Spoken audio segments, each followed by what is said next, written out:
Yas Queen. We'll be like, Yas Queen. And he's like, Yas Queen.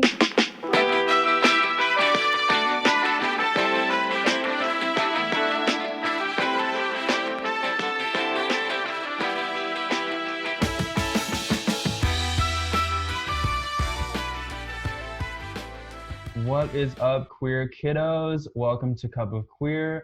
My name is Sean, he, him. I'm Lindsay, she, her. We are on our first episode of Cup of Queer. I'm so glad that you guys are joining us here today. This has been so long in the making. Me and Lindsay have been working together off and on for the last couple of months. I mean, we're gonna fucking change it all. With both of us, we're going to invite guests onto our show, and it's going to be really wonderful. We're going to gain perspectives, we're going to gain interesting commentary. Yeah, Lindsay, give us your thoughts. Oh, you're just explaining it so wonderfully. I didn't even want to stop you. You were on a roll, but Thank you. you're welcome. Yeah, I'm super excited to be creating this project with you and bringing people on and discussing their lives and just seeing where this goes to like share people's stories because we all have such different experiences. Yeah, something that makes life interesting, something that makes life meaningful is the connections that make things relatable and powerful. Just giving people the ability to feel as though they aren't alone, especially within the pandemic that we've been dealing with. What else is there to fucking say? That's right. Cheers, baby. And theybies. Everyone get ready for the cringiest queer commentary and or names. Yep. We're bringing it all. It's all here, all of it. And so we came here today to discuss primarily Lindsay, and I know I've just been taking all of the audio space, all the space that's within this audio file, but we have come here today to hear about our lovely Lindsay and something that has happened to you recently. And we really, I mean, I don't want to personally say that we want to pry any information from you that you're not comfortable with. I mean, I just want to preface this because so many queers these days are used for their damage in a way that I know in recent media that they've been capitalizing on and people have been taking advantage of in ways that are kind of exploitative. And I know that lots of trans friends of mine need to explain the amount of pain that they've gone through in order to actually gain some sort of empathy or understanding. So I want that to be like a preface. Yeah. Well, yeah, thank you for saying that. As you know, and anyone who's been following me for any period of time knows that I'm very open. I like to be transparent and authentic because I spent 31 years not being authentic. Transparent, maybe, but it was like when I came out a year and a half ago, I was just shedding everything that wasn't the real me. And there's still some in there that I'm sifting through. So yeah, I'm happy to share this and we'll see how it goes because I haven't really talked about it very much. But just recently, my very best friend since kindergarten decided that she could no longer be my friend due to religion. Like I said, she's been my best friend for 28 years. She was with me the first time I came out. She hung out with me and my partner at the time. I've been out for a year and a half, and she didn't even miss a beat when I first came out. And then it was like all of a sudden she was different. And it was strange because when I got the message from her, she was very vague, but I recognized the words that she was using and the things that she was hinting at because I've been told before. I've lost friends before, like when I first came out, because of their faith. So I recognized what she was hinting at, and I ended up just asking her outright, "Is this because I'm gay? Are you trying to tell me something, but you're afraid to hurt me?" And she said that she was unsure of what the right thing to do was because she wanted to put God first, and that meant that she could no longer continue our friendship. On my end, I decided to go ahead and end the friendship, which was very difficult. But I knew in my heart that even if she did some research and said, "Hey, I think that I can still be your friend," it would be too painful for me and that it would feel like I was pretending that I was okay with something when I'm really not.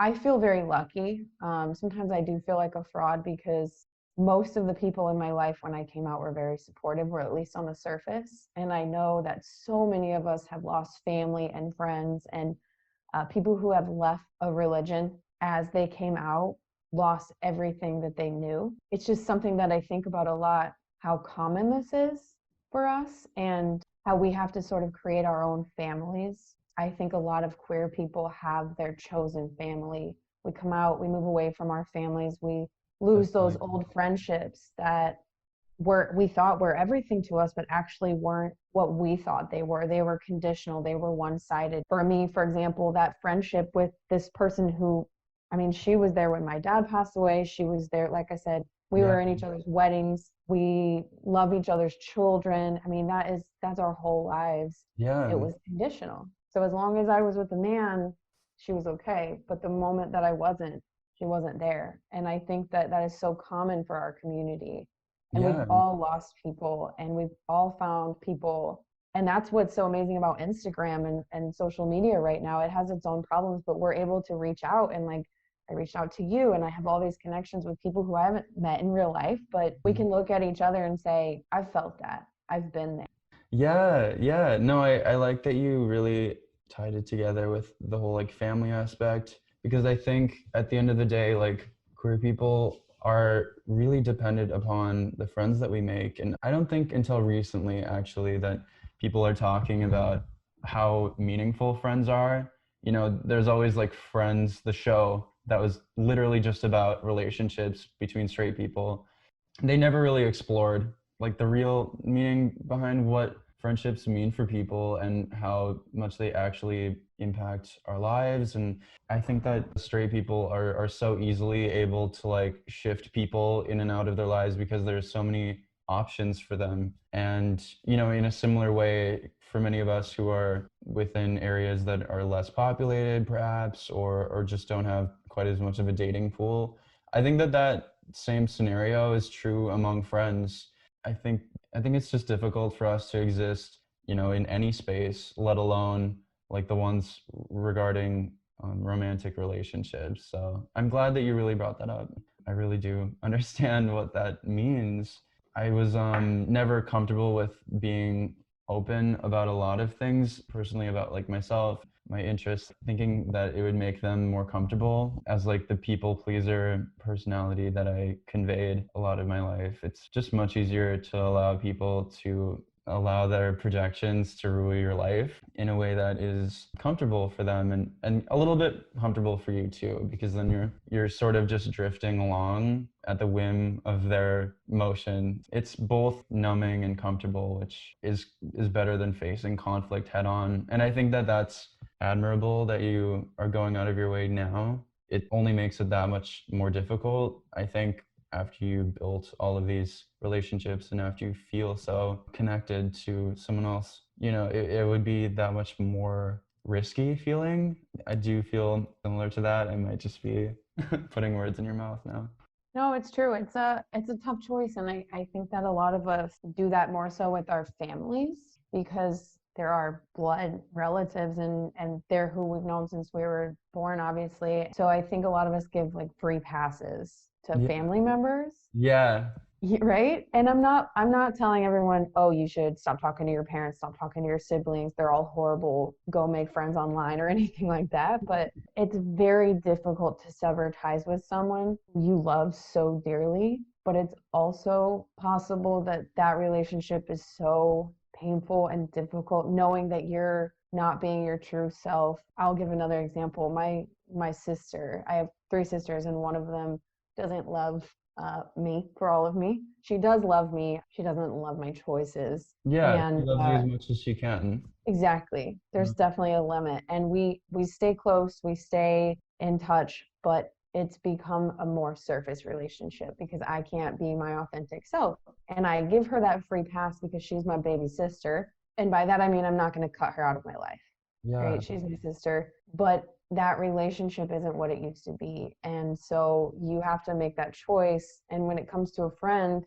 is that relationship serving you anymore? Is it hurting you more than it is helping you? So if Yeah. I'm talking on the phone with her and I'm filtering all my words because I know she's uncomfortable with the fact that my partner is a woman, probably talk to hundreds of people every day, but many people who I can be my full self with, and they understand and they're supportive and loving in the way that I need them to be. Yeah, and I mean, this is like a really harsh way to like position it, but it's like how willing are you to spend even more time of your life with people who are going to outright reject you versus, like actually putting yourself out there and just seeing what happens. Because that's really all like it feels like. It's like the chaos of what could be, especially when you're like on the cusp of coming out, I think. And that feels very like close to home, but it's also like easy to forget. So like forgive me if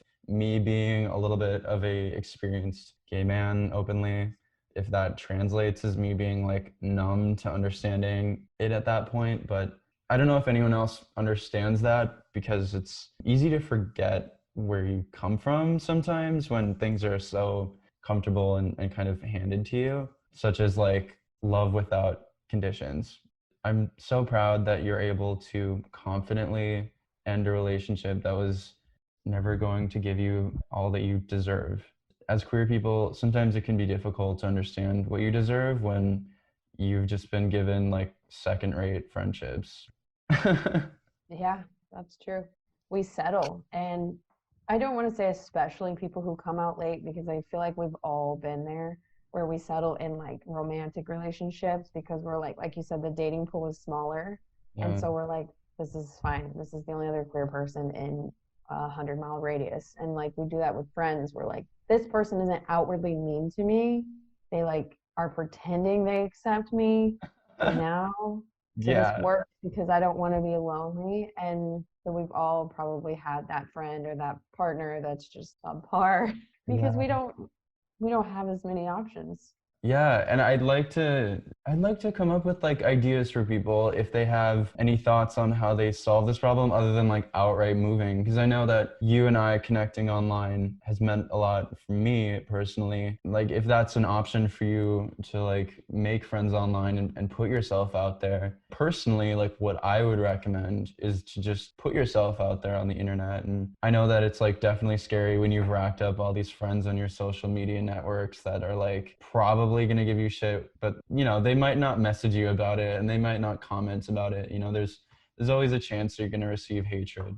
At the end of the day, like if you never decided to like reach out to people such as Lindsay or me, which by the way, you should reach out to any of us if you have anything you need to talk about because we are here for you. I hope that like the friendships in the future, like you and me, are much more capable of happening and that people get something out of it like they are for us. There's so many things that could be like gained from it because there's so many things that I've never been able to talk to anyone about because it's just never comfortable for me until I'm like with you here. So I hope people feel that way too. Yeah, I love that. I hope so too. Thank you. I think that like being comfortable is something that lots of gay people are not, or queer people, I mean to say, oops. But like being comfortable in a place that's like where you're able to grow is so difficult sometimes. And at least like the internet can allow this to happen. So whatever it takes, baby. Yep, we're doing it. Yeah. And I personally, with the friendships that I've had to break off, I broke them off before like they gave me the chance to judge me for it. And I know that sounds like wrong, but I kind of just want to say it for all of the people who give up on people as easily as I give up on people. There's definitely a fine line, and you definitely should understand where the people are coming from. I think it's really kind of you that you gave them so many opportunities to reconsider what they meant and put it in a way that very thoughtful of you.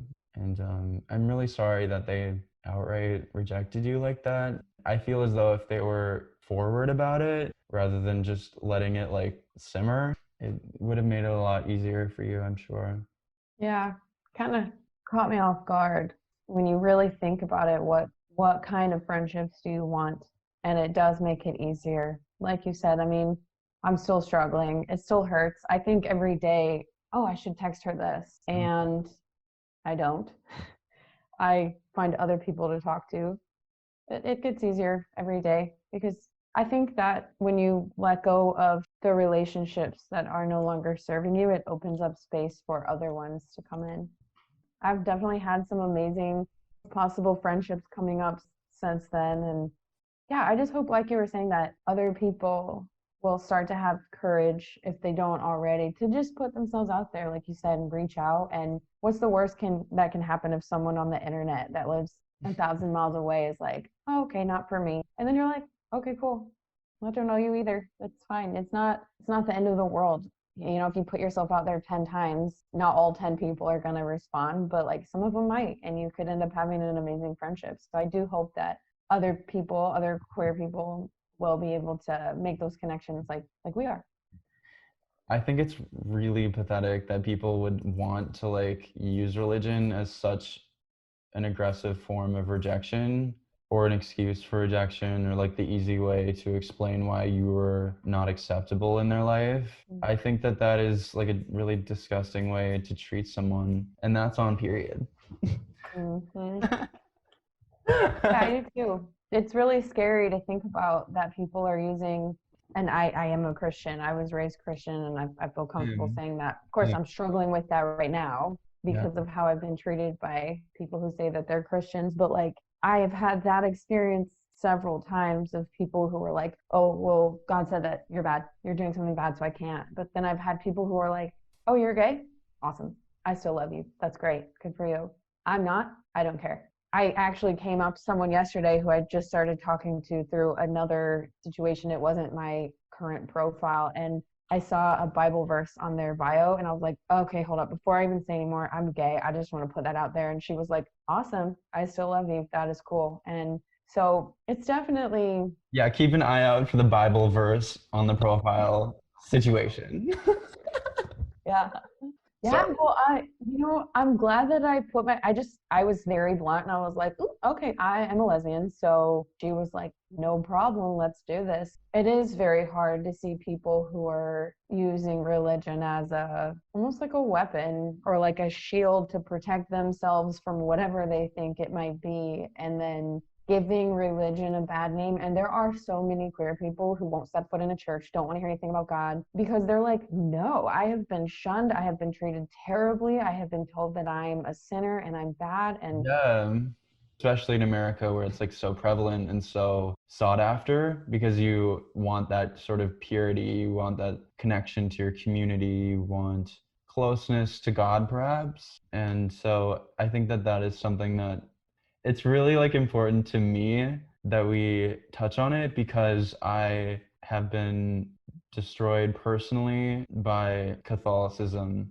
There's been a lot of recent developments, but when you are openly mocked in front of a crowd of people for being who you are, it's a lot different from the like welcoming church that is ready to open their arms for you and care about you. That's just something that I've lived in life, and yeah, I just wanted to put that forward. so Yeah. thanks for feeling like you could share that with everyone. Thank you. Yeah, no, I just I've benefited greatly in other ways. Everyone who's religious around me is actually very welcoming. So it's like religious people, for some reason, they want to like latch on to me personally because I don't know, they find that they can like fix me or that they're like capable of like doing things.